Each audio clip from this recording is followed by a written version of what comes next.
Menjaga pesta demokrasi dengan mengedepankan nurani, nalar, dan akal sehat. Jangan obok-obok Jogja. Tanggapan menohok Sultan Hamengkubuwono X soal perangkat desa dimobilisasi dukung Prabowo Gibran, Jogja sudah sepakat netral, ancam konsekuensi serius bagi yang melanggar. Dan itu menguntungkan atau merugikan salah satu peserta pemilu, sanksinya juga pidana pemilu, yaitu 1 tahun penjara ya dan juga denda 12 juta rupiah. Tapi gimana ya, perangkat desa kalaupun nggak boleh, Bawaslu tuh udah nyemprit juga sih, nggak boleh gitu. Ya kalau nggak boleh, tapi Gibran yang datang gitu kan, kalau Gibran kan hukum apapun dia boleh. Halo, selamat datang di channel Redaksi Jurnal bersama JJ. Seperti dilansir dari laman tempo.co, Gubernur Daerah Istimewa Yogyakarta, Sri Sultan Hamengkubuwono X, angkat bicara soal adanya dugaan perangkat desa yang dimobilisasi agar tidak netral dan mendukung salah satu capres-cawapres pada pemilu 2024. Salah satu dugaan mobilisasi perangkat desa itu saat acara Silaturahmi Nasional Desa 2023 yang tergabung dalam Desa Bersatu dan dihadiri calon wakil presiden Koalisi Indonesia Maju, Gibran Rakabuming Raka, di Jakarta Minggu 19 November. Kata Sri Sultan Hamengkubuwono X pada Selasa 21 November, saya tidak bisa berkomentar soal itu. Perangkat desa yang dimobilisasi mendukung salah satu capres-cawapres itu urusan peserta pemilu. Namun Sultan menyatakan bahwa untuk Yogyakarta, ia sudah mengumpulkan semua perangkat desa untuk bersikap netral pada pemilu 2024 dengan tujuan tidak terjadi perpecahan di masyarakat. Kata Sultan, yang jelas saya sudah mendeklar perangkat desa di Yogyakarta harus netral dalam pemilu.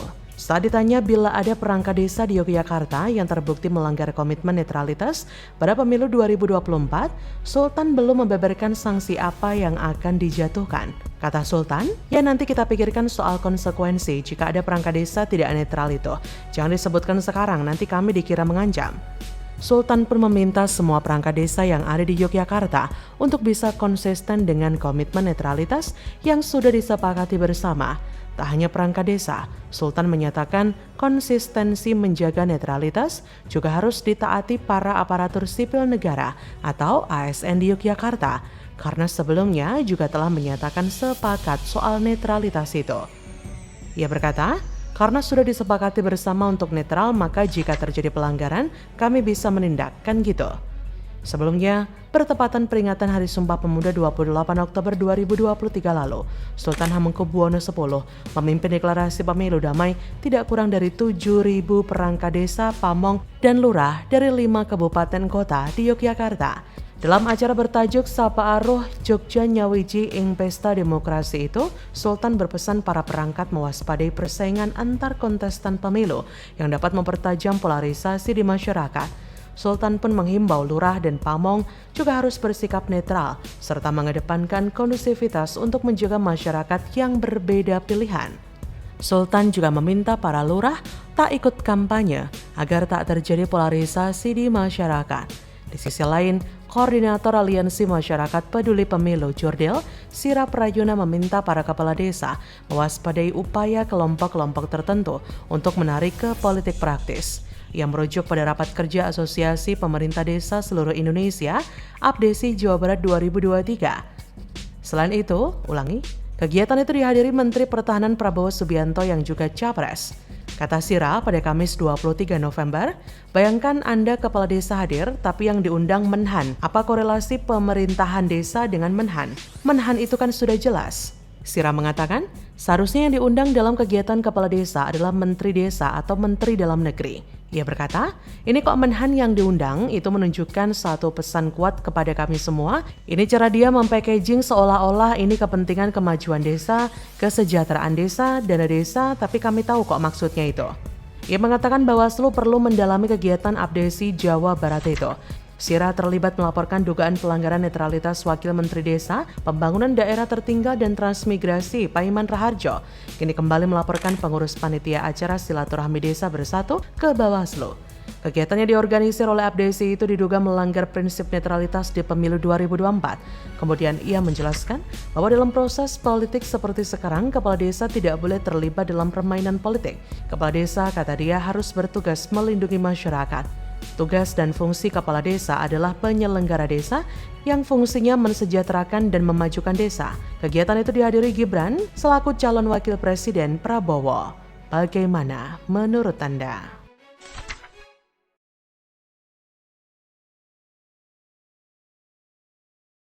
Yaitu Erick Thohir merespon pilot Garuda pose 3 jari bareng Mahfud MD, kan bukan ASN.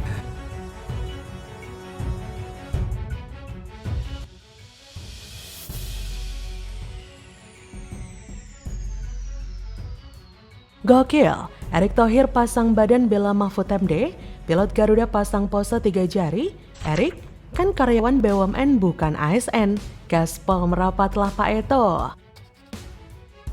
Viral ya, yaitu di sini bahkan pilot dan kopilot di sini menunjukkan 3 jari, salam 3 jari ya. Nah, kalau kita ketahui ini hanya cuma pose 3 jari loh, tetapi yang lainnya itu bahkan mendukung pasangan Prabowo Gibran, yaitu pada waktu lalu yang rame diperbincangkan adalah kepala desa, yaitu Erick Thohir, yaitu selaku Menteri BUMN. Menurut saya responnya sangat keren sekali. Halo, selamat datang di channel Redaksi Jurnal bersama JJ. Menteri BUMN Erick Thohir menilai apa yang dilakukan oleh pilot Garuda Indonesia dengan berpose 3 jari bersama Cawapres nomor urut 3, Mahfud MD, tidak mencoreng netralitas aparatur sipil negara. Ini disampaikan usai ditanya komentarnya, apakah BUMN harus netral terhadap pemilu 2024 setelah kejadian pose 3 jari pilot Garuda. Ia lantas ditanya bagaimana langkah Kementerian BUMN selanjutnya untuk menghadapi persoalan di Garuda Indonesia tersebut. Erick tidak menjawab spesifik apakah persoalan itu diserahkan ke Dirut Garuda Indonesia. Namun, dirinya memastikan akan tetap netral sebagai Menteri BUMN dan profesional dalam melakukan kerja tugasnya di pemerintahan. Lebih jauh, Erick memastikan kerja-kerja BUMN tetap berupaya maksimal meski saat ini adalah tahun politik. Sebelumnya diberitakan pose 3 jari itu diunggah di akun Instagram Mahfud MD pada Kamis 16 November. Dalam postingan Mahfud MD, diketahui nama kedua pilot tersebut adalah Kapten Widiatno sebagai pilot dan Dirga sebagai co-pilot. Direktur Utama Garuda Indonesia Irfan Setiaputra mengatakan kejadian tersebut menjadi perhatian perusahaan sebab seharusnya karyawan Garuda sebagai salah satu maskapai BUMN dapat menjaga netralitas di masa pemilu seperti saat ini. Disinilah respon Erick Thohir sangat mengejutkan, seperti ada upaya pembelaan terhadap pasangan Capres dan Cawapres. Apakah mungkin ini sebagai bentuk dukungan dan pembelaan Erick kepada Ganjar Mahfud? Entahlah, yang pasti, respon Erick Thohir tersebut menandakan adanya bau-bau kepentingan oleh Direktur Utama Garuda Indonesia. Kalaupun Erick benar mendukung dan membela Ganjar, maka itu adalah hal yang bagus, karena hanya orang waras yang memiliki kesadaran yang baik jika memutuskan memilih Ganjar Mahfud. Heran memang kalau ada yang dukung Ganjar Mahfud pasti dikuliti, dipermasalahkan, diintimidasi oleh mereka-mereka yang berafiliasi dengan kubu Prabowo. Sampai mereka sendiri tidak sadar bahwa Presiden sendiri juga melanggar konstitusi dan tidak netral dengan mendukung putra mahkota Indonesia.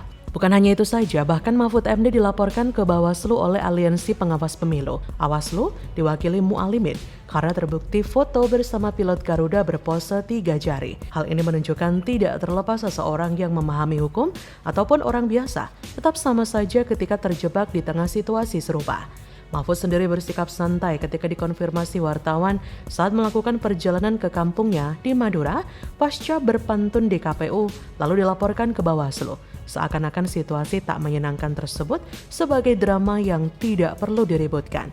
Menarik juga ya, banyak kasus kejadian mirip kampanye yang berlangsung sebelum jadwalnya. Namun Bawaslu tidak berkutik melakukan pemeriksaan karena alasan kewenangan yang terbatas tersebut. Sebagai ilustrasi, bukankah selama ini sering kita jumpai kegiatan Capres Anies bersama Nasdem bersafari ke banyak tempat di Indonesia sebelum masa kampanye dimulai? Jika bukan untuk kegiatan kampanye, alasan apa lagi sih untuk melakukan perjalanan dan mengumpulkan massa di tempat terkonsentrasi seperti itu?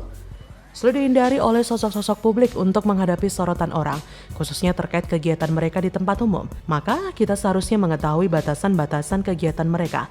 Apakah sudah digolongkan pelanggaran dalam kapasitas sebagai kontestan, ataukah hanya berupa aspek selain pelanggaran? Khusus untuk kasus pelaporan kepada Cawapres Mahfud, kalaupun Bawaslu meneruskan proses pemeriksaannya, si terlapor niscaya akan bertanya tentang kasus yang dilakukan kompetitornya sebelum jadwal kampanye berjalan.